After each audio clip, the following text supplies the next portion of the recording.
Praise the Lord. സങ്കീർത്തനം 78 അതിൻ്റെ 9 Bible ഇങ്ങനെയാണ് പറയുന്നത്: ആയുധം ധരിച്ച വില്ലാളികളായ എഫ്രൈമർ യുദ്ധ ദിവസത്തിൽ പിന്തിരിഞ്ഞുപോയി. എന്താണ് ആയുധം ധരിച്ചിട്ടും എഫ്രൈമർ യുദ്ധ ദിവസത്തിൽ പിന്തിരിഞ്ഞോടാൻ കാരണം? ഇന്ന് ഈ ശബ്ദം കേൾക്കുന്ന പ്രിയമുള്ളവരെ, നാം എല്ലാവരും ആയുധം ധരിച്ചവരാണ്.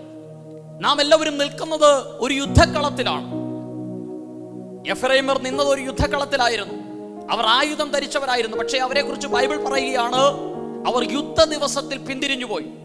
അതിന് കാരണം തിരുവചനം ഇങ്ങനെയാണ് പറയുന്നത്. ഹോശേയ പ്രവാചകന്റെ പുസ്തകം 6-ാം അധ്യായം അതിന്റെ 11-ാം വാക്യം: എഫ്രൈമിന് മാനുഷ്യ കൽപ്പന അനുസരിച്ച് നടപ്പാൻ ഇഷ്ടം തോന്നിച്ചതുകൊണ്ട് അവൻ പീഡിതനും വ്യവഹാരത്തിൽ തോറ്റവനുമായിരിക്കുന്നു.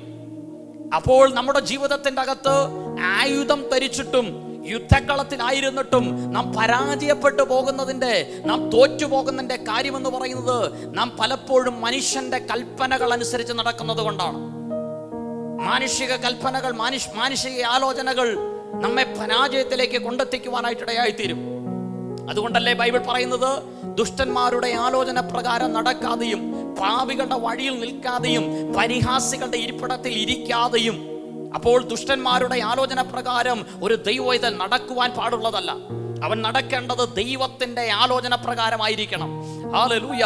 അതുകൊണ്ടാണ് സങ്കീർത്തനം 81:11 നാം ഇങ്ങനെ വായിക്കുന്നത്: അയ്യോ, എന്റെ ജനം എന്റെ വാക്ക് കേൾക്കുകയും ഇസ്രായേൽ എന്റെ വഴികളിൽ നടക്കുകയും ചെയ്തു എങ്കിൽ കൊള്ളായിരുന്നു.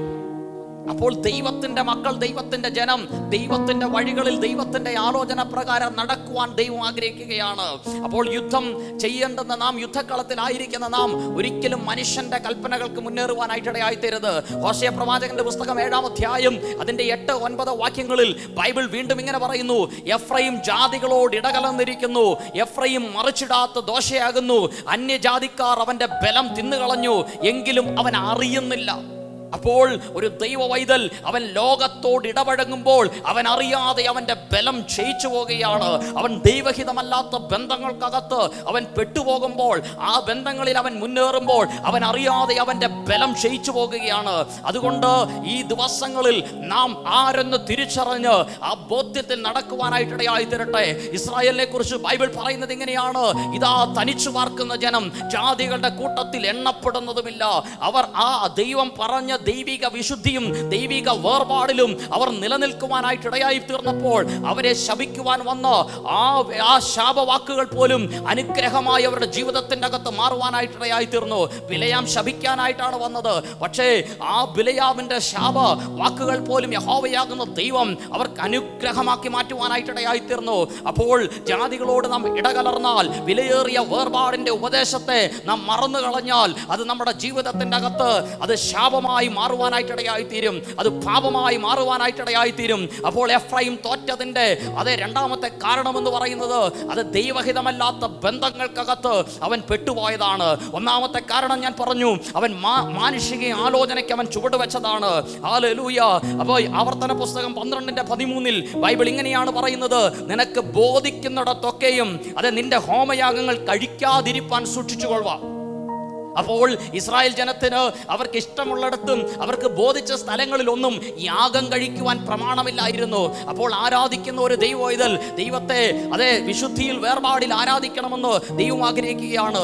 ഇന്ന് ദൈവമക്കൾ എന്ന് പറയുന്ന അനേകർ വിശുദ്ധിയുടെ, വേർപാടിന്റെ ആ വിലയേറിയ ഉപദേശത്തെ മറന്നു കളഞ്ഞതുകൊണ്ട് ലോകം ജീവിക്കുന്നത് പോലെ, ലോകക്കാർ ജീവിക്കുന്നത് പോലെ ജീവിച്ചു പോകുകയാണ്. അപ്പോൾ ദൈവവചനപ്രകാരമുള്ള വേർപാടിന്റെ ഉപദേശത്തിന്റെ അകത്ത് ദൈവമക്കൾ ഉറച്ചു നിൽക്കേണ്ടത് വളരെ ആവശ്യമാണ്. ഇസ്രായേൽ മക്കൾ തങ്ങളുടെ വേർപാട് നിലനിർത്താതിരുന്നപ്പോഴാണ് അവരുടെ ജീവിതത്തിന്റെ അകത്ത് ശാപം കടന്നു വരുവാനായിട്ടിടയായി തീർന്നത്. അപ്പോൾ എപ്പോഴൊക്കെ അവർ ആ വിശുദ്ധിയുടെ, വേർപാടിന്റെ ഉപദേശത്തിന്റെ അകത്ത് നിലനിന്നുവോ അപ്പോഴൊക്കെ അവരുടെ മേൽ വന്ന ശാപങ്ങൾ പോലും അനുഗ്രഹമായി മാറുവാനായിട്ടിടയായി തീർന്നു. അതുകൊണ്ടാണ് സംഖ്യാപുസ്തകം 23:9 തിരുവചനം ഇങ്ങനെ പറയുന്നത്: ശിലാഗ്രഹങ്ങളിൽ നിന്ന് ഞാൻ അവനെ കാണുന്നു, ഗിരികളിൽ നിന്ന് ഞാൻ അവനെ ദർശിക്കുന്നു. ഇതാ തനിച്ചു പാർക്കുന്ന ജനം ജാതികളുടെ കൂട്ടത്തിൽ എണ്ണപ്പെടുന്നതുമില്ല. അപ്പോൾ അവർ വേർപാടിന്റെ ഉപദേശത്തിന്റെ അകത്ത് നിന്നപ്പോൾ ശാപം അനുഗ്രഹമായി മാറുവാനായിട്ടിടയായി തീർന്നു. ഹല്ലേലൂയ. അത് ഇസ്രായേൽ മക്കൾ ആ വേർപാടിന്റെ അകത്ത് നിലനിന്നപ്പോൾ യഹോവയാകുന്ന ദൈവം അവരുടെ മധ്യേ വസിക്കുവാനും അവരെ ബലശാലികളാക്കി തങ്ങളുടെ ശത്രുക്കളെ പരാജയപ്പെടുത്തുവാൻ തക്കവണ്ണം അവരെ ബലപ്പെടുത്തുവാനും ആയിട്ടിടയായി തീർന്നു. എപ്പോഴൊക്കെ അവരുടെ വേർപാട് നഷ്ടപ്പെട്ടു, അപ്പോൾ അവരുടെ ദൈവിക ബലം ചോർന്നു പോകുവാനായിട്ടിടയായി തീർന്നു. അപ്പോൾ എന്തുകൊണ്ടാണ് എഫ്രൈമർ തോറ്റുപോയത്? ഒന്ന്, അവർ മനുഷ്യന്റെ ആലോചനയ്ക്ക് നടന്നു. രണ്ട്, അവർ ജാതികളോട് അത് ഇടകലർന്ന് ജീവിക്കുവാനായിട്ടിടയായി തീർന്നു. അതുകൊണ്ട് ഇന്ന് പകലിൽ ഈ ശബ്ദം കേൾക്കുന്ന ദൈവവൈതലേ, നമ്മുടെ ജീവിതത്തിൻ്റെ അകത്ത് ദൈവം നമുക്ക് നൽകിയ ഒരു ദൈവിക പ്രമാണമുണ്ട്.